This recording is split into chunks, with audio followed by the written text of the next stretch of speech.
M23 na Kinshasa basabwa gusinya cyangwa se bakwiriye ko basinya, bari kurwana more than ever. Oya ndeke kuvuga more than ever kuko intensity y'intambara ntabwo ikaze nk'iyari igoma, ariko urebye nyuma y'ukwezi kwa gatatu uyu munsi nibwo bafite imirwano ikomeye cyane cyane mu bice bya Masisi.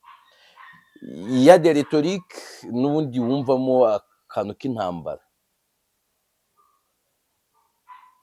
tuvuga ngo abantu baraza kuba basinye iki. Ndaza kujya ku ruhande rwa Nduhungire kurusha urwa Muyaya, niyo mpamvu nise nzana verisiyo ya Nduhungire mbere ya Muyaya, yo kuvuga ko ari Trump ku munota wa nyuma wabyanze, kuko hari ibyo Trump yegizijaga byari bitaraba, ari ingingo 21 gusa, 21% yabyo utangira no tukuvuga ngo kuba finalized, kubitangira gusa ni 21% yabyo. Yet n'igihe cyo kuba byashyizwe mu bikorwa cyararenze, hiyongezwa indi minsi. C'était prévu ko bigomba gusozwa mu minsi 90.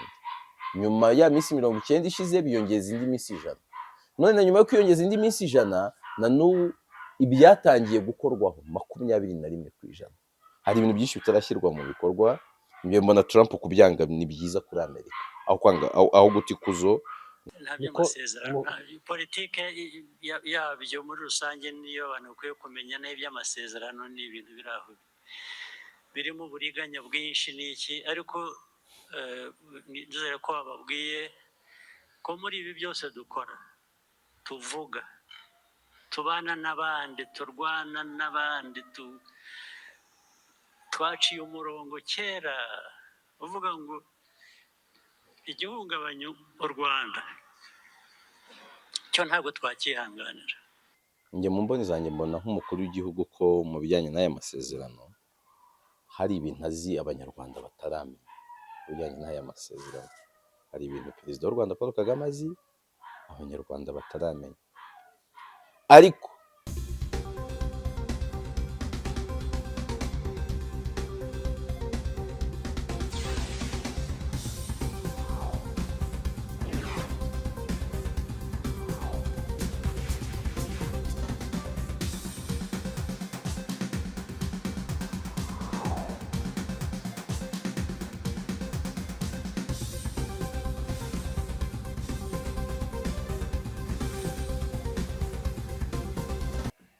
yego amahoro y'Imana bane namwe mukunda One Nation Radio, Radio Diaspora Rwanda, ijwi rya diaspora y'u Rwanda.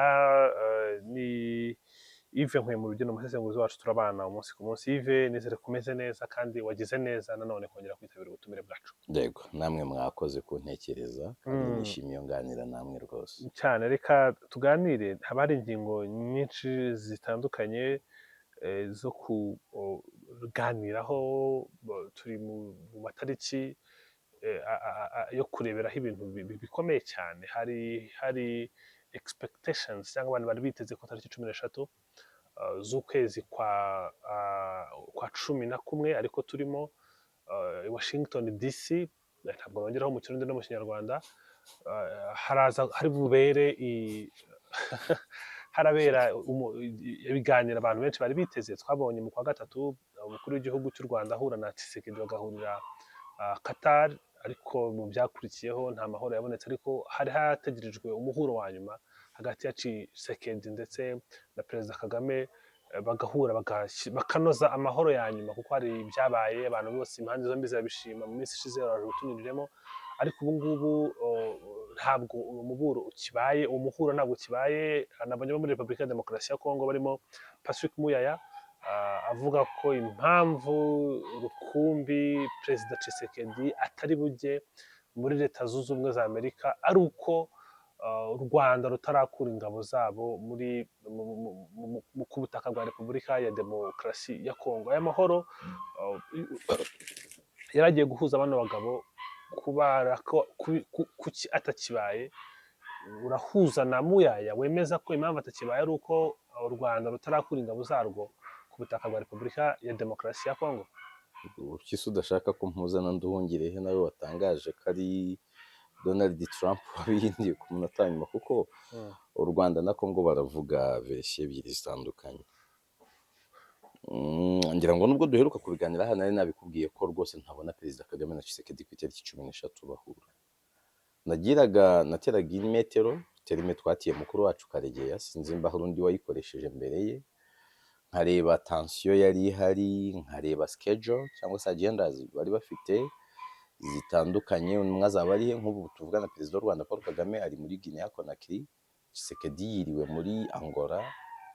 Ntabwo nibwira ko uruzinduko nkuru rwasabaga bakuru b'ibihugu benshi. Nanarunguruka nkareba ba Togo aha araza kuba ari he, nkareba Angola araza kuba ari he, nkareba Ubufaransa araza kuba ari occupé n'iki, kandi sinabonaga Tshisekedi na Perezida w'u Rwanda Paul Kagame basinya amasezerano asoza intambara, abo bose badahari. Nayo agombaga gusinywa ku munsi w'ejo rero kwari ugushimangira amasezerano y'ubukungu hagati y'u Rwanda na Congo, reka mbyite na Amerika nubwo ari Congo yabibisinya iyo n'u Rwanda, akaba niyo ya mbere abakuru b'ibihugu bari kuba basinyiye. Ukudahura twakurebaga dukurikije ibyo byose tension yari ihari, ariko tugakurikiza ko ari ibyagombaga kubanziriza uko guhura bitabaye. C'était prévu ko ku itariki 11 z'ukwezi kwa 11 muri 2025 AFC M23 na Kinshasa basinyana i Doha muri Qatar. Ejo nibwo bagombaga gusinya, cyangwa mvuga umunsi ubanziriza ejo, kuko harabaza kureba ikiganiro ejo undi munsi wamaze kugera. Abantu ba M23 bagerayo bategereza abantu ba Kinshasa, they were nowhere to be seen. Barategereza baraheba, nta n'umwe wari uhari.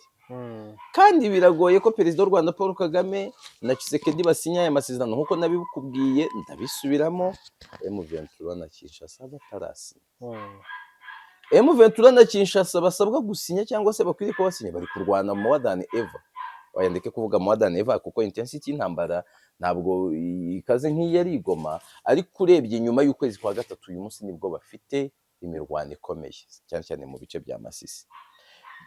Ya de rhetorique n'ubundi wumvamo akantu k'intambara,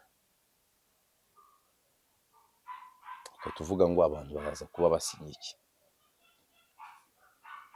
Ndaza kujya ku ruhande rwa Nduhungire kurusha urwa Muyaya, niyo mpamvu nise nzana verisiyo ya Nduhungire mbere ya Muyaya, iyo kuvuga ko ari Trump ku munota wa nyuma wabyanze, kuko hari ibyo Trump yegizijaga byari bitaraba. Wenda byashoboka ko Tshisekedi nawe yaba yaragize claims cyangwa se ibyo ku ruhande rwa Congo basabye. Ko arabavuga ngo muri za konopsi hari aho bavuga ko Congo yerekana engagement mu gucyura aba FDL n'iki, u Rwanda narwo ngo rugacyura gake gake ingabo z'u Rwanda bavuga ko ziri muri Congo, icyo u Rwanda rutemera kuko abarore rukavuga ko hari ingamba z'ubwirinzi cyo koza zihari. Congo yo ikaba yarabwiye Amerika ati zigomba kubanza gutaha zose. Ntawuzi ngo inyuma y'amarido hari iki, ariko ibyaba bihari byose njye ndi kurande rwa Olivier Nduhungirehe rwerekana ko Leta Zunze Ubumwe za Amerika arizo zavuze ngo ntabwo ntibirirwe baza. Iyo ziba atari zo zabivuze twari kubona, iyo ziba atari zo zabivuze twari kubona ibisa nk'ibyabereye i Rwanda ku itariki 15 z'ukwa 12 muri 2024. Twari kubona nka Perezida w'u Rwanda Paul Kagame apanda indege ye Washington, tukabona Tshisekedi. Icyo gihe byari kuba Tshisekedi wa boyikosa, ariko nimba byarageze ko Amerika ibamenyesha bombi, yabwiye iti no ntabwo ari igihe, birashoboka ko ari Trump wari ugifite ibindi bintu agomba kwitaho, sibyo, cyangwa wari ugikeneye ko hagira ibyuzura, noneho hagira ibyuzura akabwira tuke noneho mwaza. Noze mbibona kuwitwa Patient Rigodi ya postinza ko yakotingaga RFI, radio mpuzamahanga y'Abafaransa, avuga ngo Tshisekedi ne peut aller à Washington sans les traits de troupes rwandaises, estime Patrick Muyaya. RFI. Tshisekedi ntashobora kujya i Washington ingabo z'u Rwanda zitarataha, niko Patrick Muyaya yatangarije RFI. Tshisekedi nako ngo Tshisekedi Olivier Jean Patrick Nduhungire ati ça tombe bien, il n'y en a pas.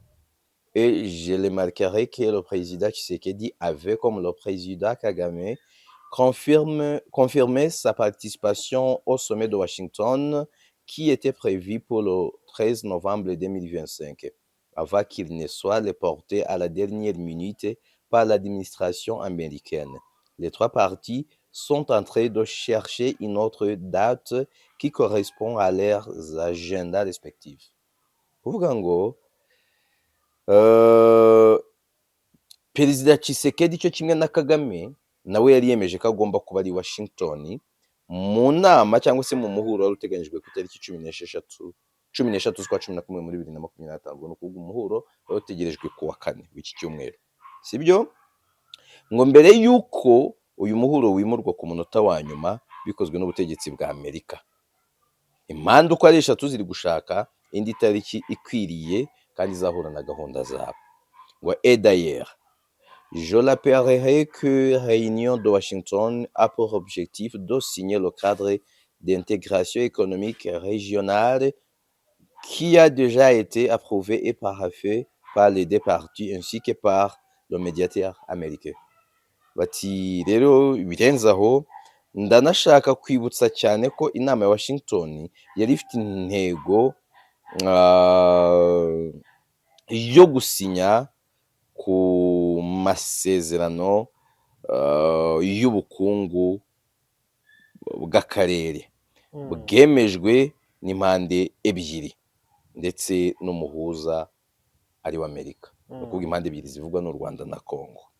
Ngo sincèrement, je pense qu'il est grand temps que le porte-parole du gouvernement de Kinshasa cesse de désinformer en permanence le public congolais qui a besoin de vérité sur l'application des accords de paix en cours.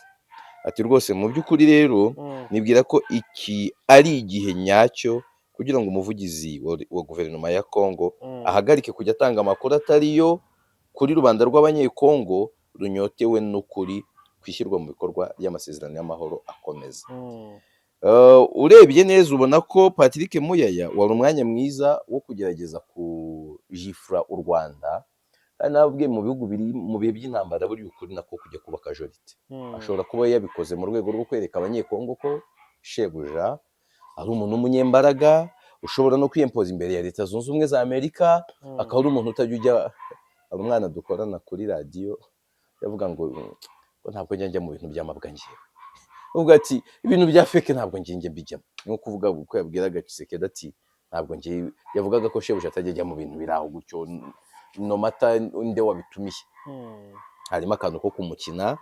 Yatangaje byinshi Muyaya kuko yari mu Bufaransa yaganira na za TV5 Monde, aganira na RFI, aganira n'ibitangazamakuru byinshi.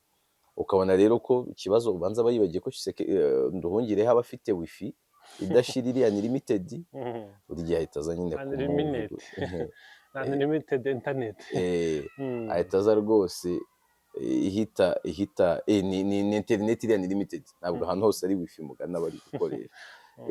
Ubwo bikamera gutyo nyine akahita aza akamubuza. Niho mbibona ni rwo ruhande mpagaze. Leta Zunze Ubumwe za Amerika ni igihugu kiyobowe n'umuperezida wigamba ibigwi uvuga ko amezi Badman Theory wabashije gukemura ibibazo Pax Americana uri no kwishakira Prix Nobel nubwo nabonye uyu mwaka si yari kiyutahaniye. Kuki Leta Zunze Ubumwe za Amerika nize nyungu Leta Zunze Ubumwe za Amerika yagira mu gusubika guhura kw'amateka mu kintu gishobora kugaragaza neza ubutegetsi bwa Trump, kuko gusubika ku munota wa nyuma haba harimo za birantega.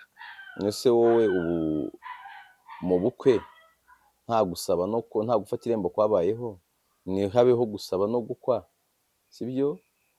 Bakakubwira ati ngaho uva uherekeza abana bajye gusezerana imbere ya padiri, cyangwa akavuga ati nyuma hari umuhango wo gutwikurura.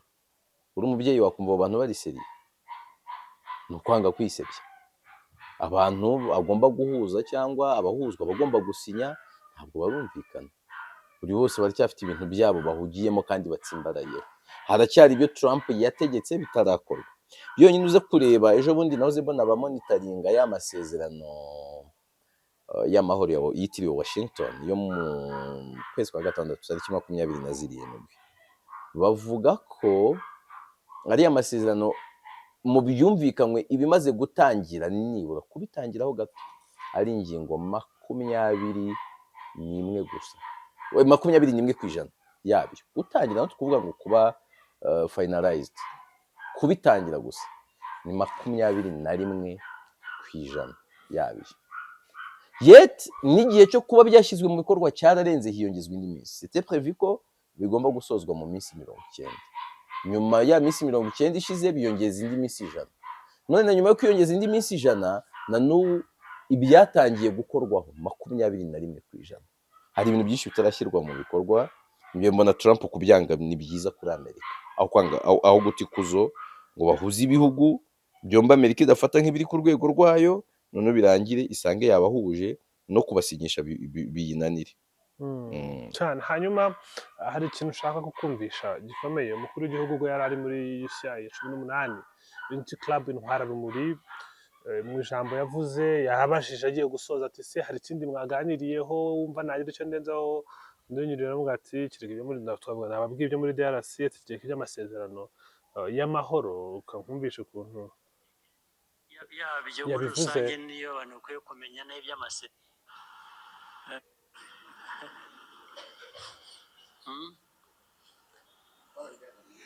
twarabiganiriye ariko ntabwo twavuze iby'amasezerano. Politike yabyo muri rusange niyo abantu bakwiye kumenya n'iby'amasezerano. Ni ibintu biri aho birimo uburiganya bwinshi n'iki, ariko nizere ko bababwiye ko muri ibi byose dukora, tuvuga, tubana n'abandi, turwana n'abandi,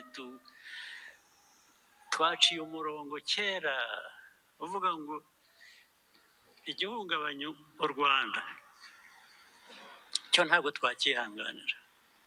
Yego, umukuru w'igihugu aravuga ati ibyo by'amasezerano ni uburiganya, kereka niba ushaka kujya muri politiki yabyo. Ariko aravuga ati twebwe umurongo w'umutekano twawuciye kera, hari ibyo tutakihanganira bijyanye n'icyo avuga. Iri jambo risobanuye iki? Amasezerano urayavuga, Trump yafiteho icyizere ko azasemanta legacy ye, ariko umukuru w'igihugu ari kubibona ukundi. Ni amasezerano ahari ariko urabona ko bimeze nk'aho bidafite igisubizo, birimo uburiganya. Nkoresheje ijambo yakoresheje. Njye mu mboni zanjye mbona nk'umukuru w'igihugu ko mu bijyanye n'aya masezerano hari ibintu azi abanyarwanda bataramenya. Bijyanye n'aya masezerano hari ibintu perezida w'u Rwanda Paul Kagame azi abanyarwanda bataramenya, ariko hakaba nanone nkatekereza ko ashobora kuba hari ibintu yemeye ku mpamvu z'ineza byo kuvuga ngo reka nemere ibi turebe ntawamenya. Ariko in case binemeye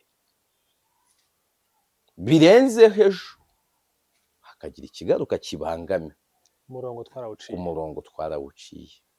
Nta kizatubuza kwitwara nk'uko twitwaraga mbere y'amasezerano, cyangwa se no kurushaho, cyangwa se na mbere y'ibi. Mu mboni zanjye nicyo perezida w'u Rwanda Paul Kagame yavugaga. C'est comme si hari biri mu masezerano nyine avuga ati ntabwo ari byo byakabaye bijyamo, cyangwa se byakabaye bijyamo ariko bikajyamo mu bundi buryo.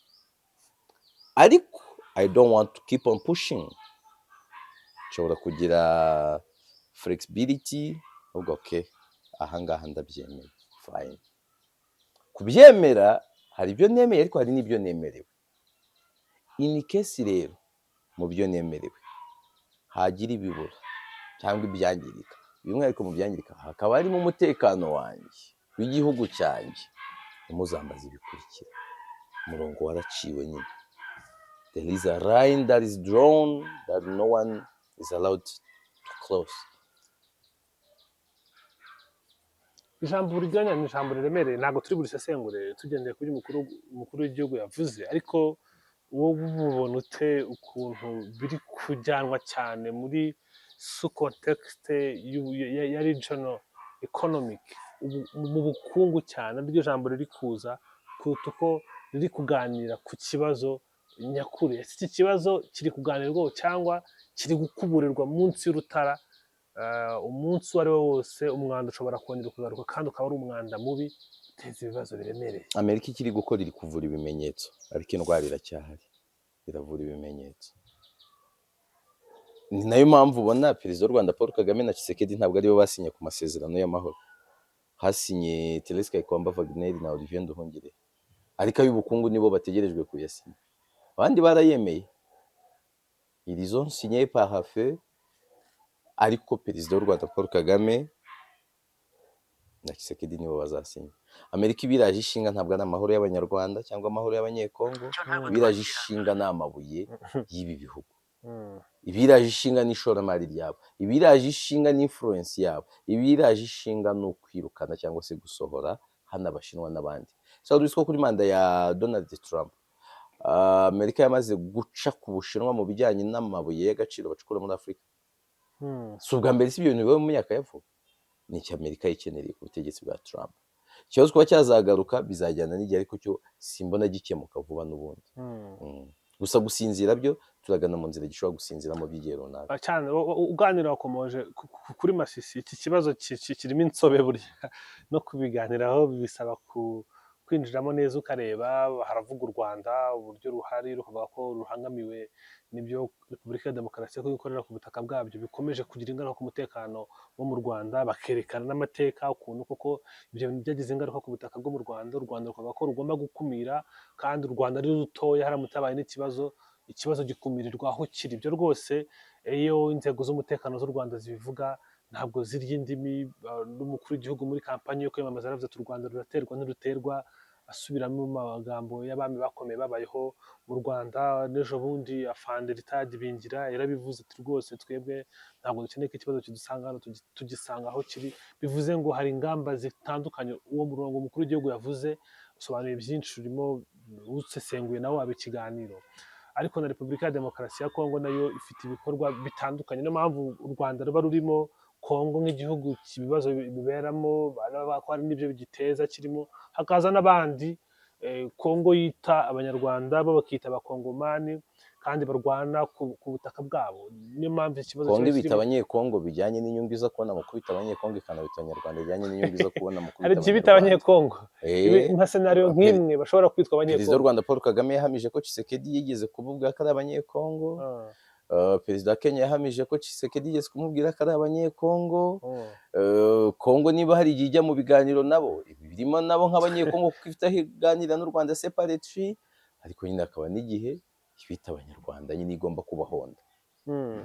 Ikibazo cyanjye kiragira kiti, hari ibibazo byari bihari, amaraporo tubona bombardement ziri ahantu hatuwe cyane, heavily populated areas, baratanga itangazo, turamenyesha communauté internationale na nationale ku bijyanye hanini no kwica agahenge kwa Repubulika ya Demokarasi ya Kongo. Ariko hari amakuru numvanye abamotari, nyuma nza kuyabona n'abanyamakuru nka Steve Wembi n'abandi, bemeza ko i Masisi rwose hari drone ya CH4 yamanuwe, drone zifite tekinoloji zegeye imbere hagatsinshinwa cyane ndusiye. CH4 ni inshinwa nakomeye cyane. Abantu bazashaka kumenya uburyo iyi drone ikomeye bazajya gukurikirana ibyo mu ntambara za TPLF hagati ya Ethiopia n'Abatigraye. Zarakoze cyane, zarakoze cyane. Hanyuma ubwo bivuze iki ko ndabonye aba M23 n'aba Pro M23 bari kwigamba ko rwose bafite tekinoloji noneho yamanura indege? Aba Pro Kinshasa n'abandi bari kureba intambara bakavuga ko ni za systeme zikomeye z'u Rwanda zifasha M23 kuba yahanura indege. Ibi bivuze iki kuba CH4 yatangiye kugwa, yatangiye kumanurwa? Ntabwo ari ubwa mbere CH4 zigwa hariya muri Kongo. Byatangiye muri 2023 mu kwezi kwa mbere mu bice byegeye imbere se, cyangwa zari zimaze kuba batune eshatu. Hariyo nibuka yaguye Kavumu. Ntabwo ari ubwa mbere. Cyo koza hari hashize igihe bitaba, ahubwo igihari ngiye byangoye kwemeza niba kuko bayihanuye, kuko sinigeze mbona M23 ibyigamba official.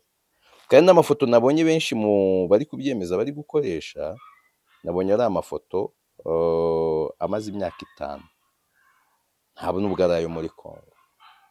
Ku bantu bashobora gukoresha TNI cyangwa izindi mbuga zishobora gufasha muri verification tools atandukanye, bari tubona ko iriya drone itahanuriwe muri Kongo ari iy'ahandi. Rero byanteye impungenge kumenya nibyo cyangwa si byo. ntabwo bikora ko byaba ari byo, byashoboka cyane ko byaba ari byo, noneho muri uko kuba byo ugasanga wenda barayihanuye ntibagire access yo kuhita bavuga ngo tuyihanu iguye he, bagahita yibwira nko mu ishyamba ry'ijuri hehe simbizi, cyangwa se igashyiga kongoka, akaba ari abantu bifashishije. M23 ari ubushobozi bwo kuzihanura irabusanga, ahubwo hari yashyize igihe bitaba. Hari drone buri gihe ntabwo binasaba ibikoresho bihenze kuhanura drone, nubwo ikomeye kuko itumbagira cyane, ishobora igira altitude yo hejuru, ijya muri altitude zo hejuru, ariko nubwo itumbagira cyane hari igihe ishobora kumanuka. Rero buriya yamanutse no kwihanuza machine gun karuba birashoboka, nta gitangaza kirimo kuba bayihanuye. Ahubwo twaganiriye arambwira ngo niyo zirasa ntabwo ziba zifite precision yo hejuru, atari uko zitazifite, ahubwo ari ukwanga kuza aho zifata precision ngo batazirasa bakoresheje imbunda zisanzwe, zikaba zarasira kure auto air travel kugira ngo zirase byo kurasa no kudestabiliza, ariko ntizirase ku ntego neza, kubera iyo mpamvu yo kwanga kwegera hafi, gutinya ko zagwa. Ariko wenda biravugwa kuko na Steve Wembi nabonye bivuga, ariko abantu bisobanura ukundi. Ndiko na ya ndege, ariko hari ahandi bavuga ko atari CH kati ishobora kuba ari Bayraktar yo muri Turukiya.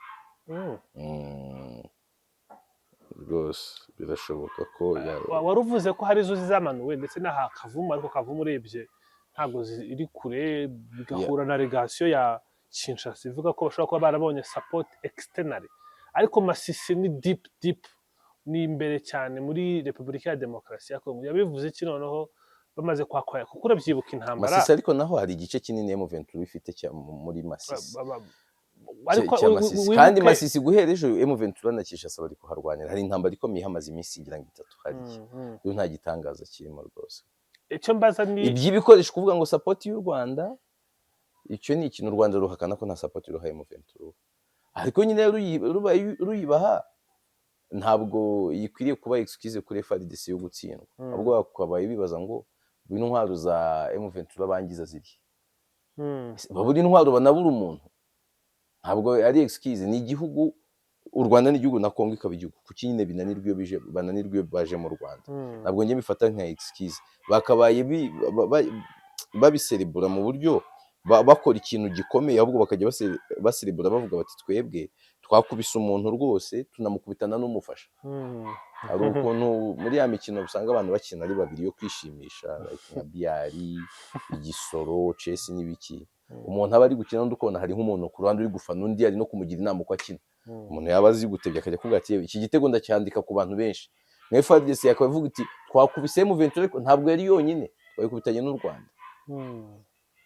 Kuvuga ngo drone yaturashe ariko ntabwo ari M23 ni y'u Rwanda, kandi u Rwanda rwafashaga M23, then so what? Cyuse iyo drone utayihanuye, niba u Rwanda nyine rufashe M23 ntabwo rwayiha support ya fake nyine, niba ruyifasha ntabwo rwayiha support ya fake, igomba kuba ari support ijyana n'ibibazo bihari, kandi Kongo ifite ibikoresho bikaze. Gusa M23 ntibyagutungura izifitiye zayo, ifite izo system. Narabibonye raporo zishinja kugira surface to air missiles, nabonye bashinja M23 akizifite surface to air missiles, cyangwa bavugaga ahubwo ko ari u Rwanda rwazizamuye hafi no ku mupaka. Haryo ubwo ariko ubwo mu nyungu za M23 nabonye Bintu Keita, ibyo nibuka neza, ndeke kuvuga ibyo ntibuka neza, nabonye Bintu Keita avuga ko M23 ari igisirikare gifite forme y'igisirikare cy'umwuga kurenza ibisirikare. Yavuze ko bafite ngo state of art military equipment, ngo ni intwaro zigezweho zijyanye n'igihe kigezweho. N'aba mercenaires baravuze bati bano bantu muri kwitwara imitwe twaje intwaro bafite state of art military equipment. State of art ni intwaro ziba ziri sophisticated, zikoresha tekinoloji, zikoresha AI. Izo rero zihari, nimba ziri intwaro zikoresha tekinoloji, zikoresha AI, zanahanura drone. Uriya drone mu kuzanura n'igihe bakoresha amaweb, ashobora kuba ari radiation cyangwa ibindi bintu bimeze nk'udukingirizo, ishobora kuzamo igafatwamo ikahita inashya. Ariko aya matangazo turi kubona M23 ihamagarira abantu, kandi ikaba ikongera igakangurira, ikongera ikabwira communauté internationale na nationale, dushobora kubona bongeye kwegura imbunda bakarwana bihambaye, bakavuga bati bano bantu n'ubundi bica agahenge buri munsi, reka twongere dufate ibindi bice. Ese icyo ngicyo cyo gufata ibindi bice kuki bwo batagifata ibindi bice? Ni ukubaha amasezerano y'amahoro, ni resistance ikomeye ya Repubulika ya Demokarasi ya Kongo, cyangwa ni ukwanga kubayitinga what they cannot chew, ni ukwanga gutapfuna ibyo batabasha gukanjakanja, gutamira ibyo batabasha gukanjakanja. Udafata ibindi bice nta bishobora kuba strategy, bishobora kubura ubushobozi. Hari impamvu nyinshi zishobora gutuma badafata ibindi bice. Bashobora kubara muri calcule zabo bakavuga bati ariko twebwe kurushaho kujya kure ni ibyago kuri twe, dushobora kwisanga tudafite ubushobozi bwo gukontorora aho hantu hanini. Bishobora kuba kubwira amahanga bati ariko twebwe dore turi gukomprayinga n'ibyo mwatubwiye, ibyo mwadutegetse biri mu masezerano, yaba declaration of principles, byaba n'ibindi. Bishobora no kuba ari resistance, k'inzira zimwe zitari impermeable, sibyo? Nka Uvira hari resistance ikomeye y'u Burundi. Mu bice bya Ituri hari ingabo z'Ubugande, bishobora kuvugana bati ahantu muragerageza kuhafata biragenda gutya, biraza kugwa nabi. Nyuma y'uko ingabo za Kongo zitsinzwe muri Bukavu na Beni, stronghold Bukavu na Goma, ahantu ahari strongholds habo hahise haba muri za Uvira, Sangani ndetse na Beni. Hari igihe ibyo bishobora gutuma na resistance banini. Hari impamvu nyinshi, ariko wamenye ari bo babikwibwiriye kurenza kuzanaliza gutya mu buryo buri superficiel. Kubera kuzanaliza mu buryo buri superficiel. Hanyuma mu gusoza iki kibazo nkikubaza buri gihe, ariko hari amadevelopment mashyashya ashobora kuza, ashobora guhindura uko bireba bino bintu. Iyo uteye inzuzi zawe hari intsinzi ubona, iyo ntsinzi yaba ari iyihe? Ntayo ndabona ku kigero kinini. Simbona M23 iva hariya hantu ku neza, ni nahava si ku neza gutya, ariko simbona M23 ishinga leta ubu. Kabone naho hari abantu babishaka nababona ko byarangiye. Ndabona mu bishoboka ni federalisme, bano muri M23 bakagenzura hariya, cyangwa se ni ukuba hakongera akaba indi ntambara ishobora kurangira mu buryo intambara irangiramo, batsinze cyangwa batsinzwe. Kuhava simbona babishaka, simbona byoroshye, sinanabibona babikora ku neza. Ariko mu buryo bw'ibiganiro bashobora kugira utya, hakabaho uburyo bwo kuyobora bafatanyije na Kinshasa hariya hantu, federalisme. Ibyo kuvuga ngo leta yigenga ya M23 yazava mu zindi ntambara zizaza nyuma y'iyi, muri bya bintu bivuga ngo tugiye kuzayiruhukaho, cyangwa bikazava ko yahayoboye by'igihe runaka, none nyuma hakazabaho referendum. Yakoze cyane. Yego, reka mushimire cyane Yves.